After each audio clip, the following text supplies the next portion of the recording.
రాముడు, లక్ష్మణుడు, భరతుడు, శత్రుఘ్నుడు పుట్టి చిన్నపిల్లలు ఆడుకుంటూ ఉంటే 3-4 నెలల వయస్సులో ఉన్నప్పుడు ఊళ్ళో వాళ్ళందరూ వచ్చి ఎత్తుకుంటున్నారట. చిన్నపిల్లలు, అందున మగపిల్లలు, అందున అందమైన వాళ్ళు, అందున మహారాజు కుమారులు, దేవుడు అవతరించాడని కూడా అప్పుడే పుట్టేసిందో పుకారో సకారో కానీ. అందుకని అందరికీ ఆశ్చర్యంగా ఉండి ఊళ్ళో వాళ్ళందరూ క్యూ కట్టేశారు మొత్తం మహారాజు గారి మందిరానికి. దశరథ మహారాజు కూడా చాలా కాలానికి 3 భార్యలు అయ్యాక కలిగిన పిల్లలు కాబట్టి, 3లో ఎవరికి కలక మళ్ళీ పుత్రకామేష్టి చేస్తే కలిగారు కాబట్టి ఆయన కూడా ఏం చేశారంటే రాష్ట్రపతి భవన్ని ఏడాదికి ఒకసారి మొత్తం ప్రజల సందర్శనార్థం వదిలేస్తారు 15 రోజులు. అలా మొత్తం 1 నెలలు వదిలేసాడు అంతఃపురాన్ని. రానియండి పాపం ప్రజలు, ఇంతకాలం అరాచకం అయిపోతుంది, నా తర్వాత ఎవరు అనుకున్నారు. నా కొడుకులు పుట్టారు, 4 కొడుకులు పుట్టారు, వాళ్ళని చూడండి ప్రజల్ని, ఏం పర్వాలేదు, కందిపోర్లేంటి పర్వాలేదు, కాస్త రావుణ్ణి మాత్రం ఎవడూ ముట్టుకోకుండా జాగ్రత్తగా చూసుకుంటున్నాడు. ఆయన వ్యామోహం ఆయనకుంది బాబు. దశరథునికి రాముని ఎందు దొడ్డ ప్రేమ అని, అందరూ పిల్లలైనా రాముడి మీద దొడ్డ ప్రేమ. అందుకని రాముడు బుగ్గల మీద మాత్రం కాస్త ప్లాస్టిక్ కవరింగ్ అది చేయండి జాగ్రత్తగా, మిగిలిన వాళ్ళు వదిలేయండి అన్నాడు. ఆయన వ్యామోహాలు అలాగే ఉంటాయి. అందుకని మొత్తం అంతఃపురము ఏకమైపోయింది. జనం అంతా వచ్చేస్తున్నారు వరుసగా, ఆడవాళ్ళు మగవాళ్ళు అందరూ వచ్చి. అందులో ఆడవాళ్ళకి చంటి పిల్లల్ని ఎత్తుకోవడం అంటే ఇక అంతకంటే ఆనందం ఇంకోట్లేదు. అందులో పిల్లలు లేని వాళ్ళు ఎత్తుకున్నారంటే ఇక వాళ్ళ పిల్లలున్న తల్లికి ఇవ్వరు కూడా, వాళ్ళ పిల్ల అన్నట్టుగా ఎత్తుకుంటారు. అలా ఎత్తుకుంటే సంతానం కలుగుతుందనే నమ్మకం కూడా ఒకటి ఉంది.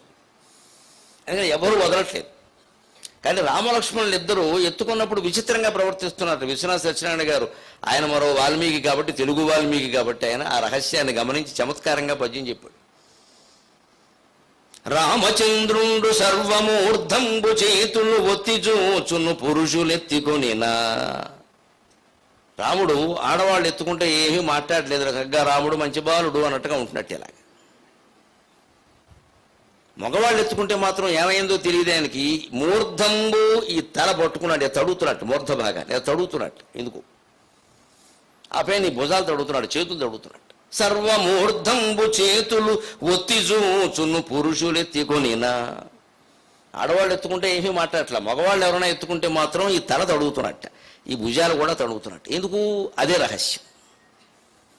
కారణజన్ముడైన వాడు పుట్టినప్పటి నుంచి అదే ప్రవర్తనతో ఉంటాడు. అందుకే మనకి అక్షరాభ్యాసం అప్పుడు, అన్నప్రాసనప్పుడు 10-12 వస్తువులు అక్కడ పెడతారు. వాడి సైకాలజీ గమనించడానికి, వాడి మనస్తత్వం. పూలదండ ఒకటి పెడతారు, కత్తి ఒకటి పెడతారు, అట్టిపండు ఒకటి పెడతారు, ఏవో రకరకాలు పెడతారు. మన కర్మ ఎలా ఉంటుందంటే వాడు కత్తి పట్టుకుంటే రౌడీ అయిపోతాడు. కాదమ్మా, కాశ్మీర్ సరిహద్దుల్లో ఉండి దేశాన్ని కాపాడే వీరుడు అవుతాడు. అలా ఆలోచించాలి. మన దిక్కుమాలిన ఆలోచన మార్చుకోవాలి. కత్తి పట్టుకుంటే కంగారు పడిపోకూడదు. అలాగా కత్తి ఎంతసేపు అన్యాయానికి ఉపయోగిస్తున్నా, న్యాయాన్ని కాపాడింది కూడా కత్తేనండి. సృష్టి ప్రారంభం నుంచి కత్తేనండి. ఆయుధాలు లేకపోతే ధర్మం నిలబడదమ్మా. ఉపన్యాసాలకు ధర్మం నిలబడితే ఈ పాటికి ఎప్పుడూ నిలబడాలి, మేము రిటైర్ అయ్యేవాళ్ళం. ఖచ్చితంగా ఆయుధం వల్లనే ధర్మం నిలబడుతుంది. ఆ ఆయుధాన్ని పట్టుకునేవాడిని ప్రేరేపించడానికి మా మాటలు ఆయుధాల్లో ఉపయోగపడతాయి, సందేహం లేదు.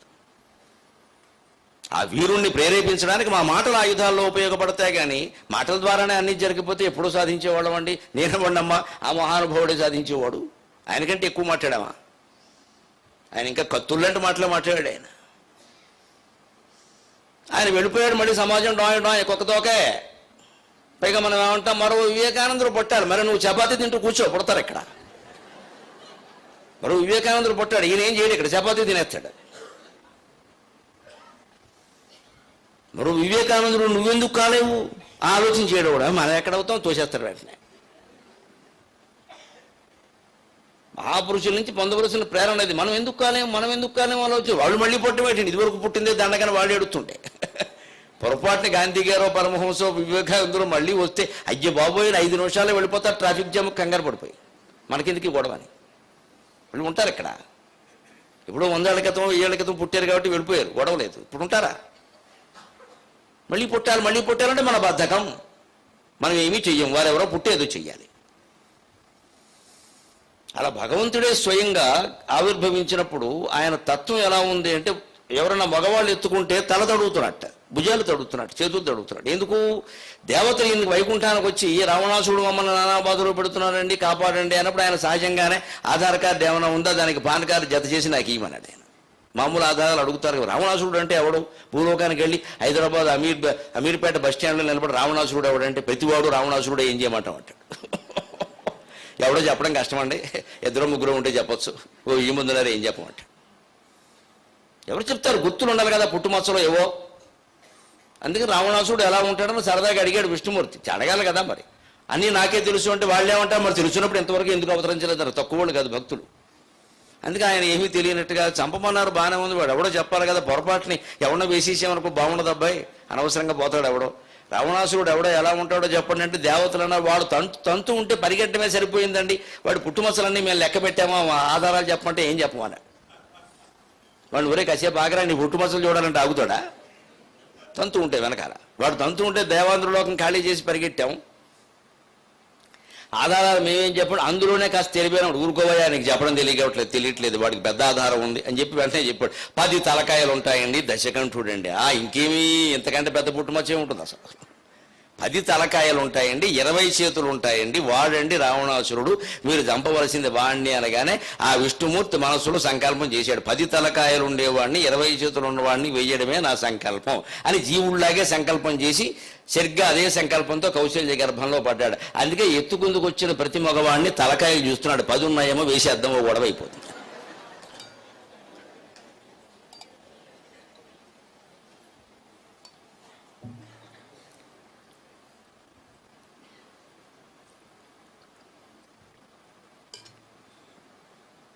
అలాగే చేతులు చూస్తున్నాడు. 20 చేతులు ఉంటే కనుక వేసేద్దాం, ఒకవేళ 10 చేతులు ఉంటే ముందు 10 వేసేద్దాం, వాయిదాల పద్ధతిలో రెండోసారి వేసేయచ్చు.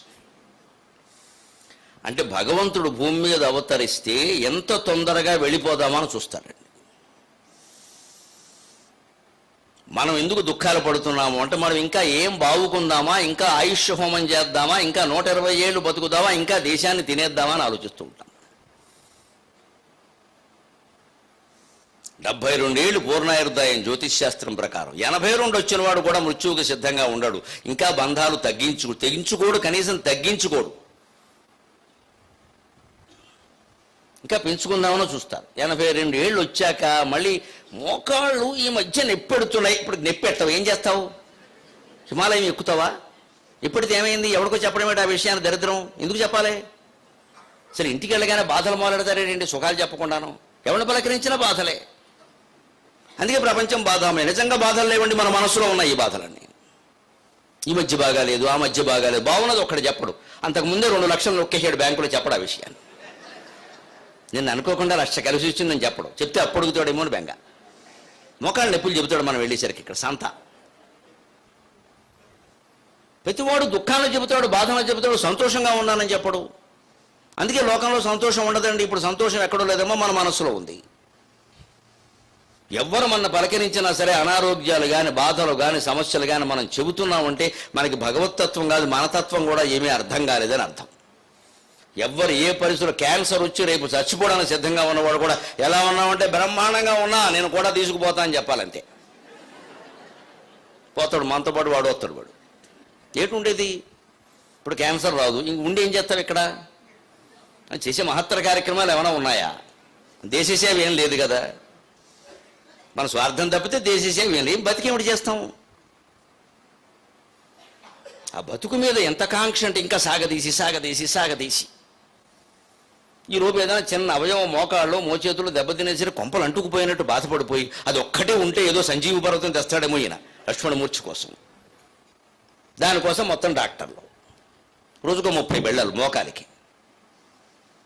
ఇది మన యావ. భగవంతుడు ఎలా ఉంటాడు అంటే వెళ్ళిపోదాం. వాళ్ళు పిలవబట్టి వాళ్ళు ఏడవబట్టి వచ్చాం, మనకి ఇందుకీ లేనిపోను గొడవ, ఇదంతా మాయ, ఇదంతా స్వప్నం. వాళ్ళకి అర్థం కావట్లేదు. అంతా చెప్పిన బ్రహ్మ సత్యం జగన్ మిథ్య అంటే వినరే.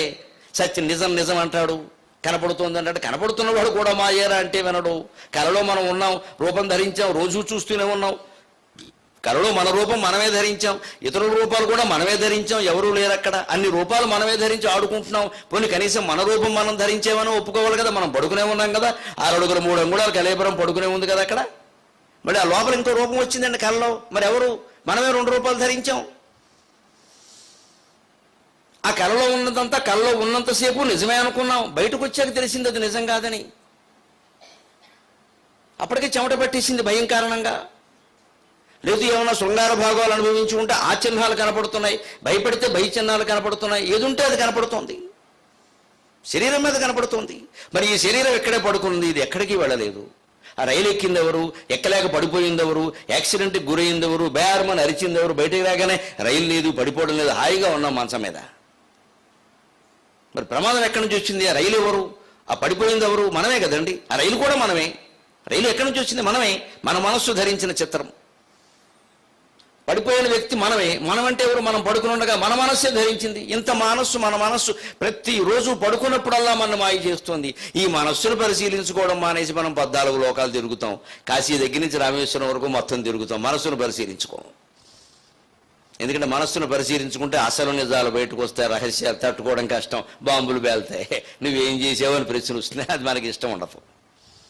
ఎవరో ప్రశ్నించడం కాదు, మన మనస్సు ప్రశ్నించడం కూడా మనకి ఇష్టం ఉండదు. అందుకని ఎప్పటికప్పుడు కమ్మేస్తూ ఉంటాం, స్తోత్రాలతో, పారాయణలతో, పూజలతో, మొక్కుబడులతో, దాన్ని కోసేసి దీన్ని కోసేసి నైవేద్యాలు పెట్టేసి మనం కమ్మేస్తూ ఉంటాం. ఇది పెద్ద నాటకంగా తయారైంది మొత్తం. ఈయన ఏం చేస్తున్నాడో అసలు దేశం కోసం కానీ, ఈయన దేహం కోసం కానీ ఈయన చెప్పడు. ఏదో చేశానంటాడు దేవుడి కోసం. అవన్నీ దేవుడికి అవసరం లేదు. నువ్వు స్తోత్రం చదవకపోయినా, నువ్వు పారాయణ చదవకపోయినా ఆయనకి నష్టమేం లేదు.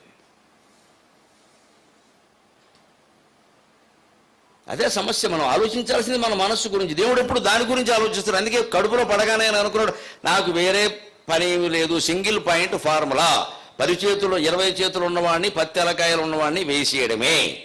ఈ పథకం అయిపోగానే ఎన్డీఏ లేదు, యూపీఏ లేదు, మొత్తం పైకి వెళ్ళిపోవడమే. మనకి ఇంకేమి దేశాభివృద్ధి కార్యక్రమాలు ఏం లేవు ఇక్కడ. అందుకే ఆయన తడుగుతున్నట్ట. అలా ఉంటే వేసేస్తాం. మరి అలా ఎవరు లేరు. రావణాసుడికి రాలేదుగా. లక్ష్మణుడు ఇంకో రకంగా ప్రవర్తిస్తున్నట్టు. రామచంద్రుండు సర్వమూర్ధంబు చేతులు ఒత్తి చూచును పురుషులెత్తికొనిన, లక్ష్మణుండును ముకు చెవులు తడిమి చూచు ఎవరేని అంగనలు తన్ను నెత్తికొనినా. లక్ష్మణుడు సరిగ్గా దీనికి భిన్నంగా మగవాళ్ళు ఎత్తుకుంటే ఏం మాట్లాడడం లేదుట. ఆడవాళ్ళు ఎవరైనా ఎత్తుకుంటే మాత్రం దుద్దులు తడుగుతున్నాడు. ఎక్కడ చేయించుకున్నావు, శ్రావణ మాసం మంగళవారమేనా, బాగున్నా ఇవన్నీ అన్నట్టుగా తడుగుతున్నాడు. ఏం లేదు, కోసేద్దామని. ఆయన ఎందుకు వచ్చాడు? మొత్తం కథ నడవాలంటే బీజం ఎక్కడ పడాలి, సూర్పణకు ముక్కు చెవులు వెళ్ళిపోవాలి, ఇక్కడి నుంచి ఉండడానికి లేదు. కోసి ఆ పని మీద వచ్చాడు ఆయన. అందుకని ఆడాళ్ళు కనపడగానే ముక్కు చెవులు, అన్నయ్య కోసేనాడు. కోసేకిరా బాబు, అది మన మేనత్త కూతురు, నువ్వు నేను చేసుకోవాలి దాన్ని, కోసేస్తే అలాగే కాస్త ఉండినాయన ఇంకా కథ అని, ఇంకా 20 రీళ్ళు అవకాశం నువ్వు మొదటి రీళ్ళలో తగులుకున్నావు ఇక్కడ అని రాముడు లక్ష్మణుడు ఆపుతున్నాడు. రాముడు లక్ష్మణుడిని ఆపకపోయి ఉంటే లక్ష్మణుడు మరో దుశ్శాసనుడు అయిపోయేవాడు, అనుమానం లేదు. అంత భయంకరమైన మనిషి ఆయన. రాముడి కోసం ఏదైనా చేస్తాడు. దుశ్శాసనుడు దుర్యోధనుడికి తమ్ముడు కావడం దుశ్శాసనుడు దురదృష్టం, రాముడు తమ్ముడు కావడం లక్ష్మణుడు అదృష్టం. అంతే. ఇద్దరు ఆవేశపరులే, ఇద్దరు లెక్క ఒకటే. వాడు దుర్యోధనుడి కోసమే చేశాడు. ఏం చేశాడు? వాడు సొంతం కోసం చేయాలి. దుశ్శాసనుడు కూడా గొప్ప త్యాగి. దుర్యోధనుడు పిలిచి ఘోషయాత్ర సందర్భంలో నేను ప్రాయోపవేశం చేసి నేను చనిపోదలుచుకున్నాను, రాజ్యాన్ని నీకు ఇస్తానంటే నీతో పాటే నేను చచ్చిపోతాను తప్ప ఈ రాజ్యం నాకు అక్కర్లేదన్నాడు. అంత త్యాగి దుశ్శాసనుడు. కానీ దుర్యోధనుడు అంటే ఎంత పిచ్చి, ఎంత గౌరవం అంటే వాడు ఏం చేయమంటే అది చేయడమే, అంతే. ఇంక రెండో మాటలేదు. అంచేత మనం మంచివాళ్ళమా చెడ్డవాళ్ళమా అనేది ఒక్కోసారి మన ఇంటి వాతావరణం, మన కుటుంబంలో మనుషులు కూడా నిర్ణయిస్తారు. జ్యేష్ఠుడు పెద్దవాడైతేనే మిగిలిన వాళ్ళు మంచివాళ్ళు అవుతారు, పెద్దవాళ్ళు మంచివాళ్ళు అయితేనే మిగిలిన వాళ్ళు మంచివాళ్ళు అవుతారు. అదే జ్యేష్ఠపుత్ర కొంపపేకరా అన్నట్టే ఉంటుంది. ఇక్కడ రాముడు చాలా మంచివాడు, ఆదర్శపడాడు. ఎందుకంటే లక్ష్మణుడు అలాగే ఉన్నాడు. ఆ విషయాలు వచ్చినా సరే ఈయన అడ్డుకున్నాడు, ఎక్కడికి ఊరుకో మాట్లాడకన్నాడు. అలాగే ఆయన